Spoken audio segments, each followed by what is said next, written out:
Hey, so Raising Teen Girls Book Club, the first book that we're reading is called Under Pressure by Lisa D'Amour.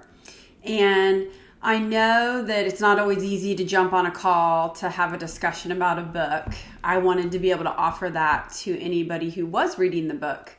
But I know that schedules are crazy and nuts and all of those things. So I thought maybe what I would do is just kind of go through each chapter and just kind of give a little bit of commentary on that chapter. This way you could go back and look at it at a later time and maybe pick up some information from that. Also, I would strongly encourage you to get the book if you can, but I'm just going to kind of talk about it from a therapist perspective and the things that I see with my clients.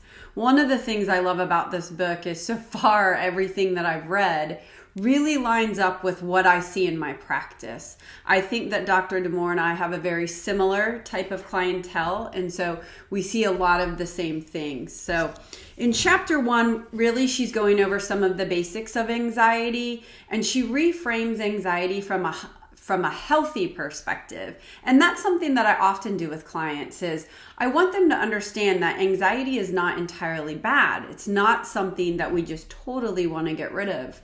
It can be a good warning system, right? So if a girl has a value system, let's say she does not want to drink and party in high school, but she finds herself going to a party and this anxiety starts coming up because people are offering her a drink. Well, that's actually a positive thing because that warning system is going off and saying, hey, maybe we need to pay attention to this. This is going against something that you said that you weren't going to do or one of your belief systems. So we don't want to shut it down. We really want her to pay attention to that warning sign. We don't want panic, but we want to teach her how to pay attention to that to find out, is something happening to me that I really do need to be paying attention to? And maybe the anxiety is a good thing, or is my anxiety more irrational and it's going off for a reason that really is not helpful? So this first chapter really kind of covers some of those things. One of the things that I like, I'm just going to read a couple quotes on page 13. She says, psychological distress like physical pain serves as a finely tuned feedback system that helps us to course correct.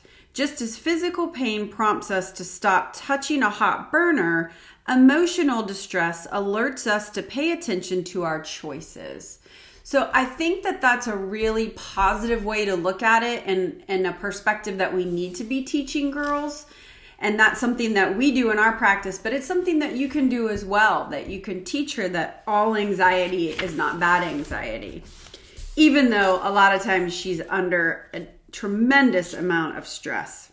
So another quote she says on page 16 is, in sum, when a girl gets anxious, we want her to take that emotion seriously and wonder, why is my alarm going off? I love that. I teach it all the time. So we want that to be something that she's paying attention to. Also in that chapter, she kind of gets into how parents or adults in her life can help her understand what is ordinary anxiety and what is anxiety that's not typical, something that, maybe she's being over exaggerated or she's not responding in a way that's healthy. So I like that Dr. D'Amour talks about an informed adult can help girls and young women feel far less worried about the fact that they feel anxiety at all. And that is important. She also talks about anxiety can get us to do things that provide immediate relief, such as seeking reassurance or compulsively checking on something that we're worried about. But these nervous habits don't help in the long run because they only reinforce the idea that something's really wrong. And so I think you'll see that's on page 30, that she gets briefly into the fact that the behavior sometimes that your daughter may be doing by that compulsive worrying, that rumination about something, that actually it messes with that warning system And it can reinforce that there is something really, really wrong when there isn't something really, really wrong. So we want to be careful about that. And if that's something that you struggle with, because sometimes in our families we struggle with that, and that's okay.